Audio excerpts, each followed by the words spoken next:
is 2 News at 6.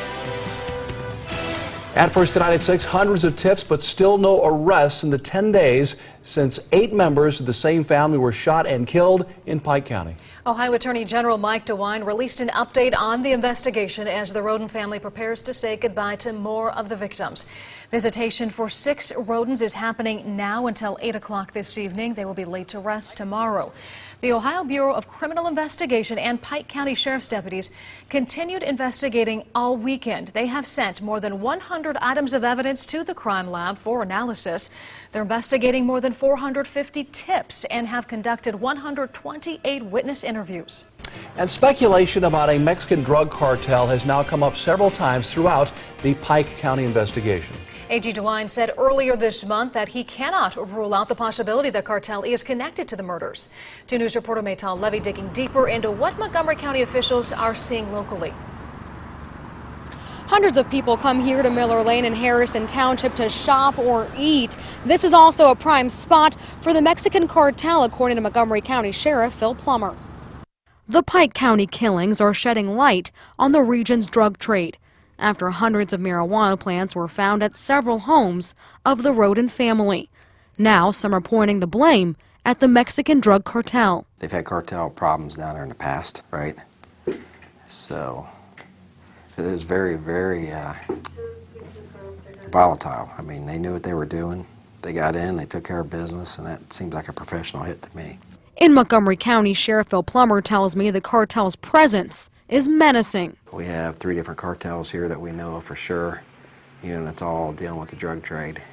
Unfortunately, we became a source city where they bring it straight from Mexico to Dayton, Ohio. Plummer says there are 3 major cartels right here in the Miami Valley: El Chapo's group, Sinaloa, Los Zetas, and the Mexican Mafia. And the Mexican Mafia is typically the strong arm. That's who protects the load.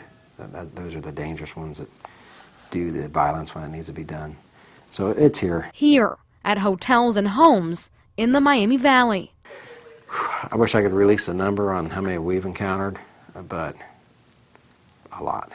Plummer says their biggest arresting point for gang members is on Miller Lane in Harrison Township. We pick a lot of them up at hotels, but now we're seeing them. They're buying houses in our communities. I mean, they change the way they do business. And their threats have become personal to the sheriff's office. They threaten my detectives. They know where their kids live. I mean, this is a whole new level that we're not used to dealing with. The Roden murders aren't the first time the Mexican cartel has been mentioned in Pike County. In 2012, more than 1,000 marijuana plants were seized and 2 campsites were found believed to be linked to Mexican nationals. Live, Maytal Levy, 2 News, working for you. The Greene County Coroner's Office confirms the human remains found in Spring Valley Township on Sunday are female. A man mushroom hunting found the remains in a wooded area near Elam Road, and today investigators widened their search with cadaver dogs and found more.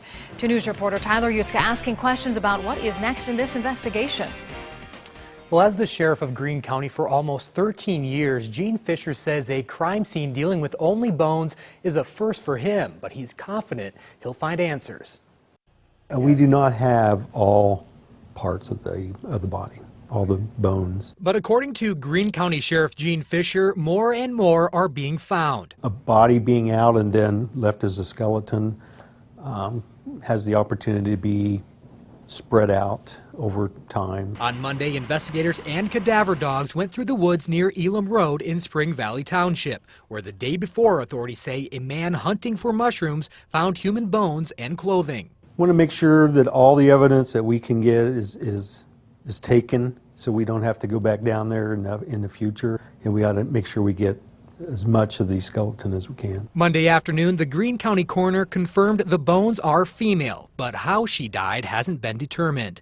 It's just one question of many Everett Smith has. He lives a mile or so north of where the remains were found and has for many years. If it's somebody local, or whether it's somebody that's away someplace in the distance, where'd they come from, when it was put there and what time, The time element is what gets me. Why hasn't somebody seen it before now? According to him, the area is a popular place in the spring to look for mushrooms. Now it's a spot where authorities are searching for clues and answers. I'm not saying we're going to be able to figure out who this person is, but I'm pretty confident we should be able to find out who it is. And according to Sheriff Fisher, there is one person missing from Greene County. He's also reaching out to neighboring counties for other missing people reports. Tyler Yuska, 2 News, working for you.